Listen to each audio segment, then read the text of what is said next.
இந்த மாதிரி chicken 65 செய்யுங்களேன். Restaurant ஸ்டைல்ல நல்லா ஜூஸியா, நல்லா கிறிஸ்பியா ஒரு சிக்கன் 65 வீட்லயே நீங்க செய்யலாம். ஜஸ்ட் ஒரு சிம்பிள் ட்ரிக் தான்.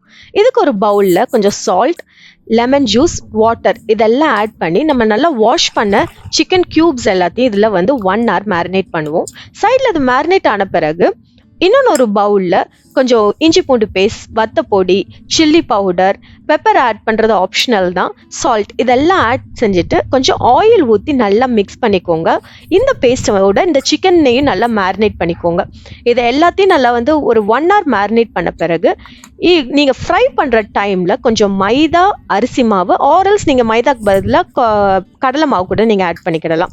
இது எல்லாத்தையோட கொஞ்சம் சிக்கனையும் நீங்கள் வந்து ஃபைனலாக நீங்கள் பெரட்டி எடுத்துட்டு அதை நீங்கள் பொரிச்சு எடுத்தீங்கன்னா நல்லா கிறிஸ்பியாக, அதுவும் ஜூஸியாக இருக்கும். அந்த லெமன் ஜூஸில் நம்ம வந்து சோக் பண்ணதுனால உங்களுடைய சிக்கன் எல்லாமே சாஃப்ட் அண்ட் ஜூஸியாக இருக்கும். கண்டிப்பாக அந்த ட்ரிக் வச்சு நீங்கள் சிக்கன் 65 செஞ்சு பார்த்துட்டு கீழே கமெண்ட் பண்ணுங்கள்.